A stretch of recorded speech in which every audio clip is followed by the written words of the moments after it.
Hi hello welcome to post 360. నేను మీ మురళీరాపల్లి.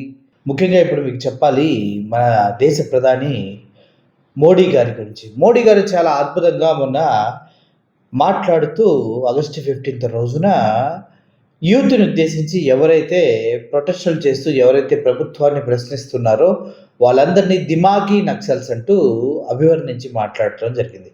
దిమాగీ నక్సల్స్ అంటే brain ఉన్న నక్సల్స్, అంటే ఆలోచించగలిగిన శక్తి ఉన్నటువంటి నక్సల్స్ అంటూ ఆయన చెప్పడం జరిగింది. అంతేకాదు దిమాగీ నక్సల్స్ని ఐసోలేట్ చేయాలి, ఇటు ఇల్లు సమాజానికి చాలా ప్రమాదకరం అని కూడా అనడం జరిగింది. ఒకసారి ఈ దిమాగీ నక్సల్స్ గురించి ఆయన ఏమన్నారో మీరు వినండి.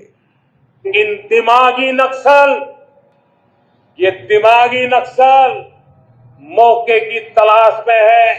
ఈ దిమాగీ నక్సల్స్ అంటే ఆపర్చునిటీస్ కోసం ఎదురు చూస్తూ ఉన్నారంట. ఎటువంటి ఆపర్చునిటీ చెప్తాడు. इन दिमागी नक्सलियों को पहचानना होगा. దిమాగీ నక్సల్స్ని గుర్తించాలి, గుర్తించి గుర్తుపెట్టుకోవాలి. అంటే ఎప్పుడైతే జంతర్ మంతర్లో ప్రొటెస్ట్ జరుగుతుందో అప్పుడు గూగుల్ గ్లాసెస్ పెట్టుకొని వచ్చి మరి అందరినీ ఎలా రికార్డ్ చేశారో అలా వాళ్ళని రికార్డ్ చేసి గుర్తుపెట్టుకోవాలన్నమాట ఈయన ఉద్దేశంలో. నెక్స్ట్, इन दिमागी नक्सलियों को आइसोलेट करना होगा. ఈ దిమాగీ నక్సలైట్స్ని ఐసోలేట్ చేయాలంటే వాళ్ళ కార్యాచరణ ఎటువంటి క్రమంలోనూ ముందుకు వెళ్లకుండా వాళ్ళని పూర్తి స్థాయిలో బంధించాలి అనేది ఈయన చెప్తున్నటువంటి మాటలు. కొద్దిగా ఆలోచించాలి. ఇప్పుడు ఒకవేళ దిమాగీ నక్సల్స్ అనే వాళ్ళు అంత ప్రాబ్లమ్ని క్రియేట్ చేస్తున్నారంటే వాళ్ళు నిన్ను ప్రశ్నిస్తున్నారని. వితౌట్ టెలిప్రాంప్టర్ నువ్వు ఏం మాట్లాడతావో నీకే తెలియదు మోడీ. నిజంగా చెప్పండి, ఇప్పటి వరకు నీ బతుక్కి ఒక్క 12 సంవత్సరాల నుంచి ఒక్క ప్రెస్ మీట్ కానీ ఒక కాన్ఫరెన్స్ కానీ మీడియాతో కండక్ట్ చేయటం చేత కానీ ఒక దద్దమ్మ ప్రధాని అంటూ ప్రపంచ దేశాలన్నీ మిమ్మల్ని పొగుడుతూ ఉన్నాయి. అసలు మీరు ఎటువంటి ప్రధానో కనీసం మీకన్నా తెలుసా? రూపాయి విలువ డాలర్తో పోలిస్తే 100 రూపాయలకు పాకింది. నువ్వేమన్నా అధికారంలోకి వచ్చే ముందు?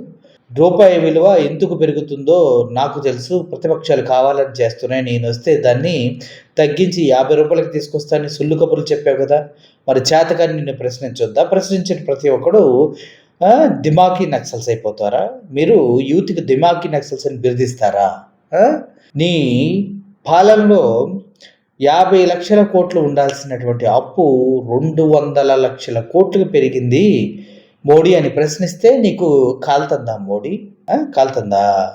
నువ్వు చేసిన పరిపాలనలో ఇప్పటి వరకు ఏది కూడా సక్సెస్ఫుల్ ప్రోగ్రామ్ ఒక్కటి కూడా లేదు. నీ బ్రతుక్కి నువ్వు కట్టించిన రోడ్లు, అదానితోటి నువ్వు కట్టించినటువంటి ఎయిర్పోర్ట్లు అన్నీ కూలిపోయి కారిపోతూ ఉన్నాయి, పగిలిపోతున్నాయి రోడ్లు వేసిన 10 రోజులకే. అంటే నేను ప్రశ్నించకూడదా? ప్రశ్నించినోడు దిమాగీ నక్సలైట్ అవుతాడా? గంగా నది నన్ను పిలిచింది, నేను గంగా నది కోసం వచ్చాను ఇక్కడ ఎలక్షన్స్ కోసం అని చెప్పి గంగా నది శుద్ధి కోసం 25,000 కోట్ల రూపాయలు మంజూరు చేసి ఆ డబ్బును తినేసి నువ్వు ప్రశ్నిస్తే పీక్కొని చేస్తున్నావా?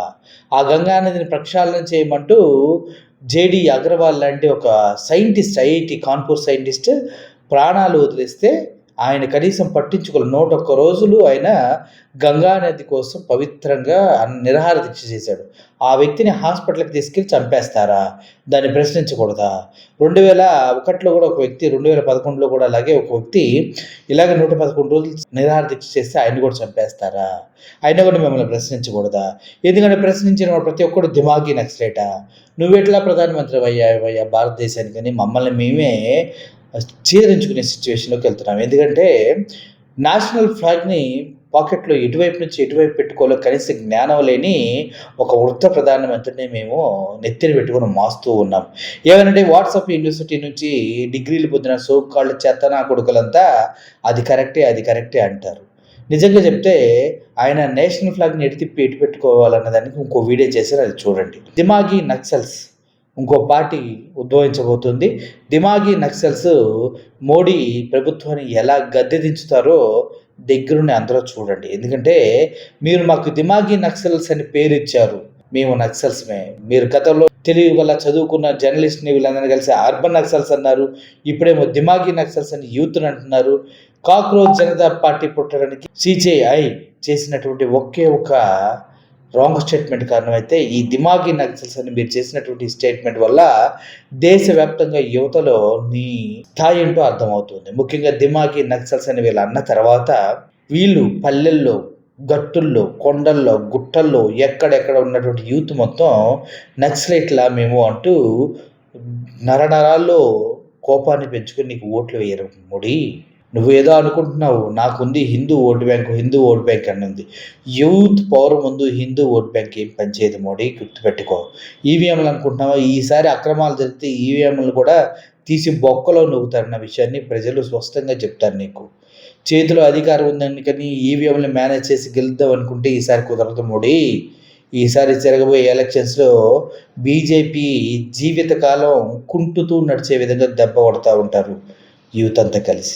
దిమాగీ నక్సల్స్ ఏం చేయగలరో, దిమాగీ నక్సల్స్ ఏ విధంగా నీ పైన ప్రతీకారాన్ని తీర్చుకుంటారో, దిమాగీ నక్సల్స్ తలుచుకుంటే బీజేపీ పార్టీ ఎక్కడికి వెళ్తుందో, దిమాగీ నక్సల్స్ తలుచుకుంటే బాగా 12 సంవత్సరాల నుంచి ప్రధానమంత్రిగా ఉండి ఏమీ చెయ్యకుండానే అన్నీ చేశారని కేవలం నీ మేకప్, నీ అటైర్ కోసం కొన్ని కోట్ల రూపాయల ప్రజాధనాన్ని నాశనం చేసినటువంటి ప్రధానమంత్రిగా నిన్ను చరిత్రలో లిఖించి మరీ మొహం మీద ఊస్తూ ఉంటారు. అది జపాన్‌లో ఎలా అయితే వాళ్ళ కుటుంబం మొత్తాన్ని ఇప్పటికి కూడా శిలాఫలకాలు చేసి చెంపల పగలగొడుతూ ఉంటారో, అలాగే నువ్వు చేసినటువంటి అక్రమాలకి, నువ్వు చేసినటువంటి అన్యాయానికి నువ్వు ఇప్పుడు దిమాగ్ నక్సల్స్ అంటూ, అర్బన్ నక్సల్స్ అంటూ అన్యాయాలు చేస్తూ, అడవుల్ని అదానికి అంకితం చేస్తూ, దేశ భవిష్యత్తుని తాకట్టు పెడుతూ, ఆర్థికంగా మన పాస్‌పోర్ట్ ర్యాంకింగ్ 147 స్థానానికి వెళ్తే, మన జీడీపీలో మనం 6వ స్థానంలో ఉన్నామని విర్రవీగుతూ మనం ముందుకు వెళ్తుంటే, ఆ జీడీపీలో 1% మెంబర్స్ దగ్గరే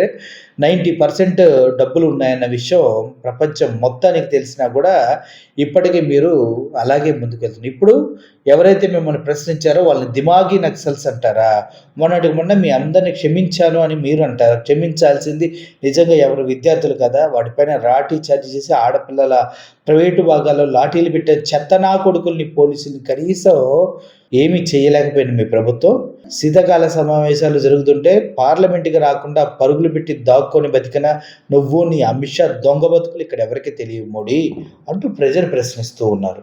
అంత దొంగలుగా అసలు పార్లమెంట్ సమావేశాలు మొత్తం రాకుండా ఉచ్చపోసుకొని ఎక్కడ దాక్కున్నారో కూడా ఎవరికీ అర్థం కాలేదు.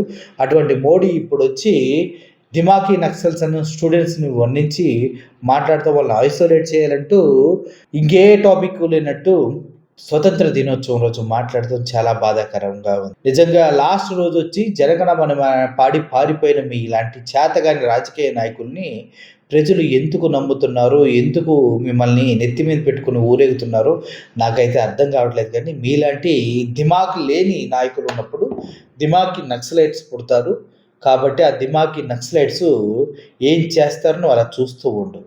రాబోయే రోజుల్లో నీకు అంతిమ గీతాలు రాసేది కూడా ఈ దిమాగ్కి నక్సలైట్స్ అని సవినయంగా విన్నవించుకుని సెలవు తీసుకుంటున్నాను. Thank you for watching this video. ఈ వీడియో పైన మీ కామెంట్ కింద కామెంట్ రూపంలో తెలియజేయండి. Murali signing off. Thank you so much.